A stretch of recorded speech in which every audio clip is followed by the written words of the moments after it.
What's going on, y'all? This is Just Making a TV, and today we are giving a review on Poetik Ho-ass, Scary-ass Flakko, okay?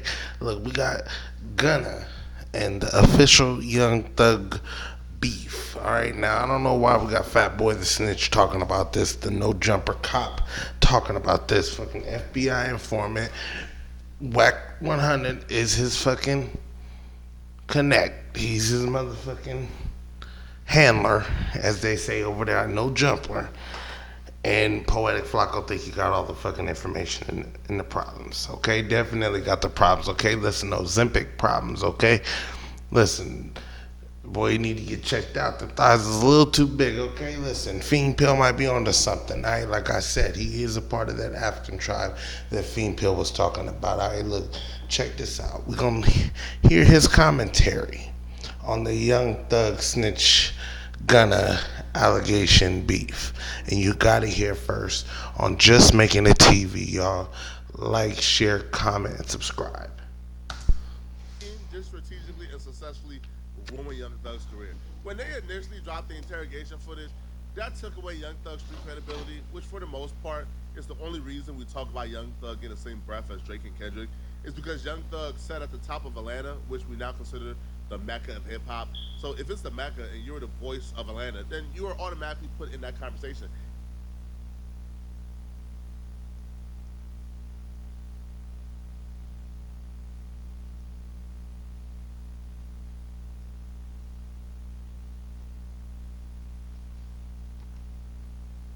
Additional tapes that Gunna and his team just released, they tackled and destroyed his relationships with other powerful people in Atlanta, and they just destroyed Young Thug's credibility in music. You know, when he did his 2 album deal with me, Cash called me one day like, "Hey, what the hell going on with Gunna? Who's speaking for him?" I'm like, "Why?" I'm like, "Oh, I'm nuts." You know, he trying to get signed right here with Weekend signed it, and he demanded he want 20 million. Whoa. So I already done told him like, whatever you want, just say it. I'm gonna give you the money, whatever you want. Just on some we bro. Like, I know you can't go nowhere in this world and get no $20 million check from no label. You're not doing numbers like that. You alright, but you ain't doing that like that. You know, like the #1 album you just had right now. I paid you to have a #1 album. You didn't. You know what I'm saying? Honestly, earn a #1 album over the weekend, my boy. I paid for that. I never said that to him. I never told him that. You know, 'cause we just got the plug on that. Like, you never earned a #1 album. I spent 50 extra grand buying motherfucking streams, $50,000 buying streams for you to beat me. Now, why would Young Thug want to put the information out like that? That's got to be a strategic move on his part. Yeah, they caught him talking and all that on the interrogation, but why would he be putting out all this information out about Gunna right now? Like, and Cash know the same plug, so Cash could have did the same thing. But Cash, like, let it go. Cash just, like, sat down, like, man, let the nigga on the win. I ain't stunning shit. Snap down, like a player. Gunna CRM is so slow. So slow. Gunna and his team did a little bit of self-sacrificing there. They threw themselves to the wolves and said, okay, let's expose ourselves. Young Thug paid for me to have the #1 over the weekend. They threw themselves to the wolves and said, okay, here.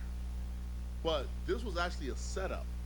They dropped this to provide background to Young Thug doing this for himself.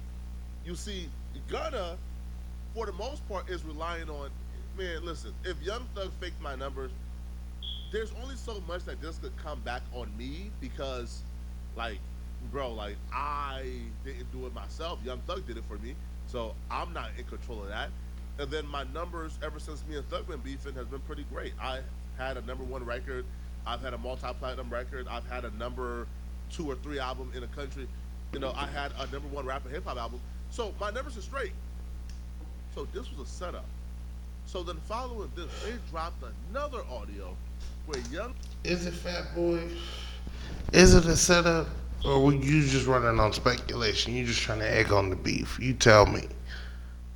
Thug is talking to his manager and telling his manager, "Hey, when my album drop, I need to go number one." The manager telling him, "Bro, you got Morgan Wallen, who's a different beast out here, bro. His album is like 20 weeks old, but whenever, but like every week he does 100,000, bro. I mean, I don't know if we can beat that." Thug saying, "Man, bro, don't we got the same plug with like, yo, like catching them folks? Hey, bro, yo, bottom stream, hey, bro, do whatever you got to do, man, to make sure I beat this dude." I said nobody has ever put out two number one albums from jail. Obviously, hopefully you're out by your birthday. You know what I'm saying? But if you weren't, like, that would be historic. Right. And even if Uzi moves, we still have to deal with Morgan Wallen because he's doing 100,000 every week, no matter what. Who? Morgan Wallen, the country guy. Yeah, what the fuck is this nigga doing? Why the fuck didn't we think to put him on the album? Like, what the fuck? I mean, Like he was gonna help your chances. Come on now. Think logical, folks. Think with some logic now. You think we gonna beat the boy? yo, my man, I'm not going to sleep until we beat him. So whatever happens, I'll tell you. Yeah. whatever happens. So Beat the boy, it's like, okay, beat the boy, then tell the boy you can't beat me, join me. that's iconic. Get on this song, young boy. Everything You know what I mean? Man. Let's go. Yeah, let's try to beat that nigga. You still got that plug, right? That shit what we did with none of them, you still got that plug? Yeah, you know what I mean? Yeah, There you all right, my boy. yeah. All right, I love you. Call me an hour. The plug that he's referring to, the little plug thing with Gunna, is when he bought Gunna the $50,000 worth of streams to go number one over the weekend. Now, the person allegedly who is applying these streams is actually Kojo. Now, if you know who Kojo is, then you know why we're not going to do no deep dive or go any further in Kojo and his activities.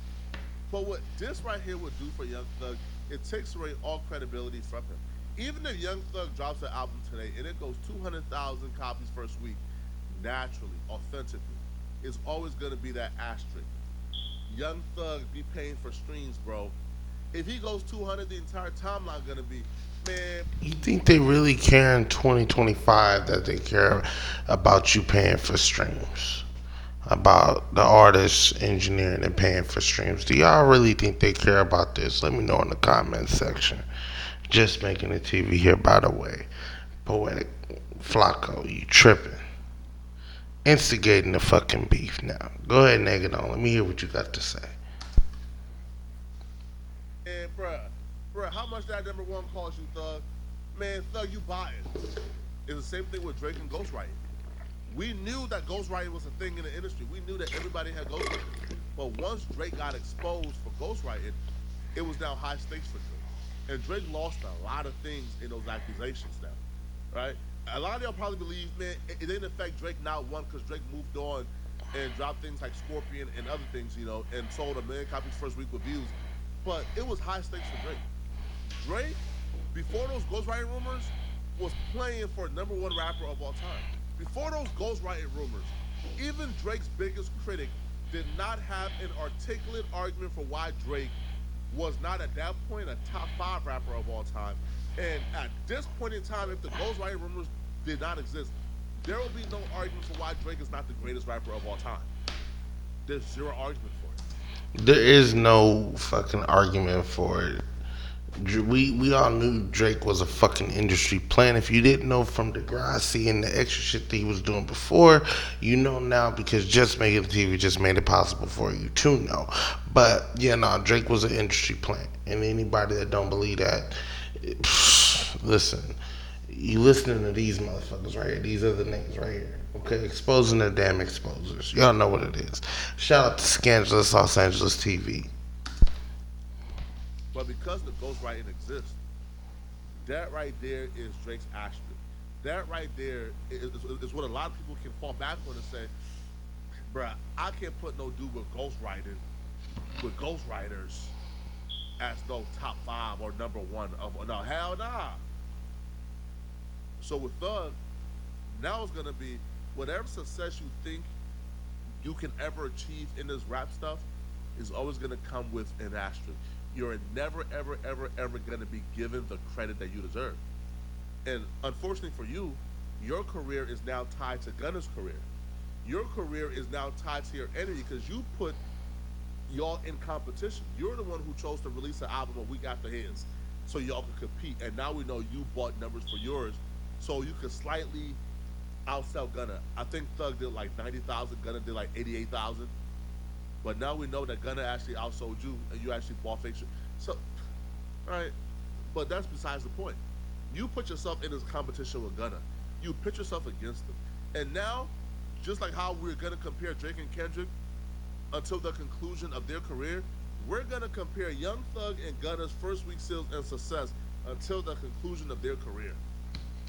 This, him being exposed for these bots, guarantees that Gunna is gonna win that battle every time. Because even if Young Thug outstreams Gunna by a little bit or a lot, it's like, Preference of opinion, I don't know, to be honest. I mean, do y'all really care that Young Thug bought the streams for Gunna? Okay, both of them are rats and cooperating, or were cooperating just to get out of going to jail. But that's neither here nor there. Listen, you need your freedom out here as a black man, but you know what? It is what it is. As long as y'all are out here playing these games, niggas like Poetik Flakko are gonna sit here and report on it and egg it on. Now this is just making a TV. Listen, I got the content coming for you. Y'all. I'm over here trying to get it for the Whack 100 video. I'm actually getting ready to drop coming this week. All right, so y'all keep an eye out for it. But until then, this is just making a TV. I'm out. Peace.